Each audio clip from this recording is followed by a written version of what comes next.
What if the very thing you think is keeping you safe is actually your greatest trap?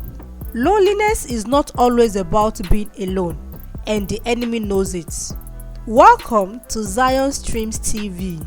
Today, we are diving into a powerful message by Reverend Christie Bature that will open your eyes to why staying connected is a key to surviving and thriving in a world full of spiritual traps, even when it feels hard. Nobody was designed to do life alone. And none of us performs our best in isolation. Our best shows up in community. And that's why one of Satan's most powerful tools is isolation. I went for a conference in the US, 1998. I was in a crowd of 52,000 people and I felt so alone. The first day, I wasn't enjoying the conference. It was a powerful conference. T.D. Jakes was speaking. Juanita Bynum was speaking. Jackie McCullough, they were all speaking. It was so powerful, and yet I couldn't connect. I felt like, I just waste my time, come here. Why was I feeling that way? I was among 52,000 people, but I didn't know one. So in a crowd, I was lonely. It was the second night. Morning session, first day, evening session, morning session, second day, evening session. That's the fourth session. We had even closed. We were leaving. The parking lot was up. The Georgia Dome was down.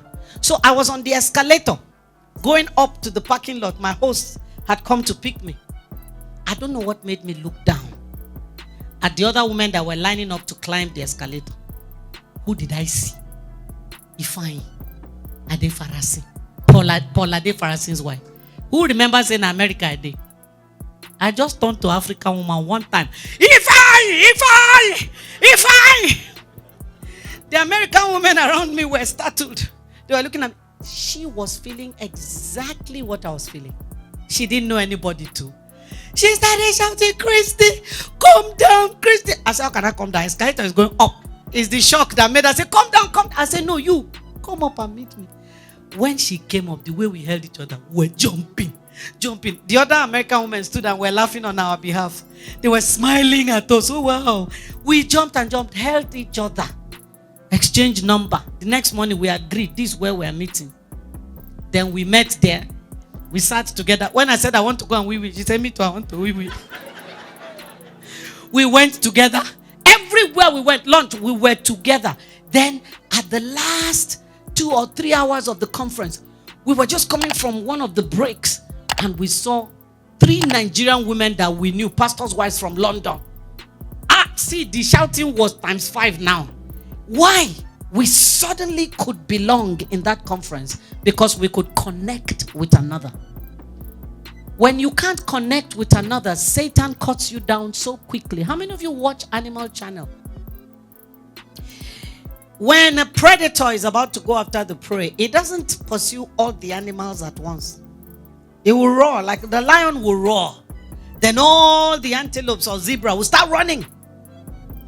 The lion will just be playing behind them, because no matter how fast an antelope runs, it can't outrun a lion. So the lion will be pacing himself, just be following them gently. After a while, majority of them will go. Then you see those ones that are falling behind. Finally, one nine will be last. What thing they happen to that last one? Story is over. Say the devil will just run. The devil is now the lion. Run ahead of that one, cut him off from the others, and the story is over. And that's still Satan's strategy today. He cuts you off so he can cut you down.